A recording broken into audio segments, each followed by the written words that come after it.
Sir, ನಿಮ್ಮ ಪ್ರದೇಶದಲ್ಲಿ ಸಾಕಷ್ಟು ರಾಜಕೀಯ ಚಟುವಟಿಕೆಗಳಾಗಿದೆ ಸರ್. ಮತ್ತೆ ಪಕ್ಷದಲ್ಲಿ ಡಿಸಿಎಂ ಕೆಪಿಸಿಸಿ ಅಧ್ಯಕ್ಷರ ಚರ್ಚೆ ಆಗಿ ಹೋಗಿದೆ. ಯಾಕೆ ನಾವು ಬರೋಷ್ಟೆಲ್ಲ ಚರ್ಚೆ ಆಗಿ ಹೋಗಿದೆ, ಅದಕ್ಕೆಲ್ಲ ಉತ್ತರ ಪ್ರತ್ಯುತ್ತರ ಎಲ್ಲ ಆಗಿದಾವೆ.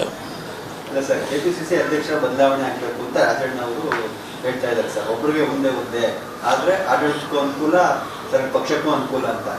ಇದೆಲ್ಲವನ್ನು ಹೈಕಮಾಂಡ್ ನಿರ್ಧಾರ ಮಾಡ್ತಾರೆ. ಹೈಕಮಾಂಡ್ ಇವತ್ತು ದಿವಸ ನಿರ್ಧಾರ ಮಾಡ್ತಾರೆ.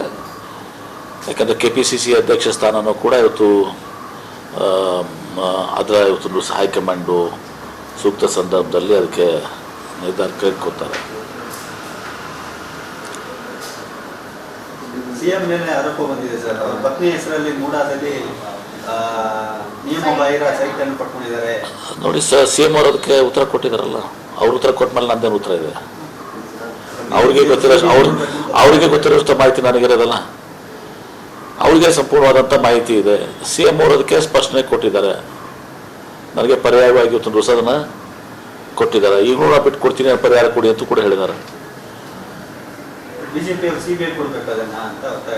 BJP ಅವರು ತಾವಿದ್ದಾಗ ಎಷ್ಟು CBI ಕೊಟ್ಟಿದ್ದಾರೆ? ನಮ್ಮದು ಗಮನಿಸಿ, ನಾವು ಯಾವಾಗ ಅಧಿಕಾರದಾಗಿದ್ದೀವಿ 13ರಿಂದ 18 ಅನೇಕ ಕೇಸ್ಗಳು ನಾವು CBI ಕೊಟ್ಟಿವಿ. ಈ BJP ಒಂದಾದ ಕೇಸು CBI ಕೊಟ್ಟಿದ್ದಾರೆ. ಇವರು ವಿರೋಧ ಪಕ್ಷದಾಗ CBI ನೆನಪಾಗುತ್ತೆ. ಹಿಂದೆ ನಾವು ಕಾಂಗ್ರೆಸ್ ಇದ್ದಾಗ ಕಾಂಗ್ರೆಸ್ ಬ್ಯೂರೋ ಆಫ್ ಇನ್ವೆಸ್ಟಿಗೇಷನ್ ಅಂತಿದ್ರು.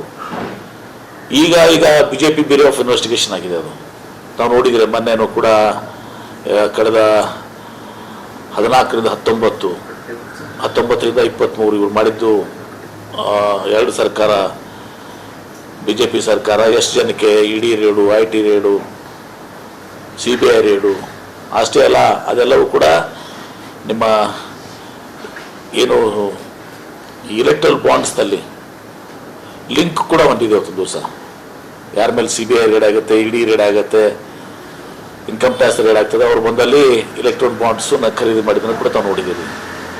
ಹೀಗಾಗಿ BJP ಯಾವುದು ಏನು ಈ CBI ಏನು ಒನ್ಕೆ ಆ ಥರ ಯಾವುದು ನೈತಿಕವಾದ ಹಕ್ಕಿಲ್ಲ ಅವ್ರಿಗೆ.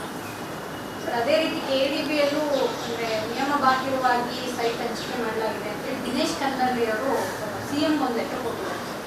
ನೋಡಿ, ಅದಕ್ಕೆ ನೋಡಿ ನಾನು ಹೇಳ್ತೀನಿ, ನಮ್ಮ ಭಾಳ ಪಾರದರ್ಶಕವಾಗಿ ನಾವು ಮಾಡಿದ್ದೀವಿ. ಅದು ಎಲ್ಲಿ ಉತ್ತರ ಕೊಡಬೇಕು ನಾವು ಉತ್ತರ ಕೊಡ್ತೀನಿ. ಅದಕ್ಕೆ ಪಾರದರ್ಶಕ ಮಾಡಿದ್ದೀವಿ, ನಿಯಮಾವಳಿ ಮಾಡಿದ್ದೀವಿ. ಹೀಗಾಗಿ ಸುಮ್ಮನೆ ಅಲಿಗೇಷನ್ಸ್ ಮಾಡೋದಾಗಲ್ಲ.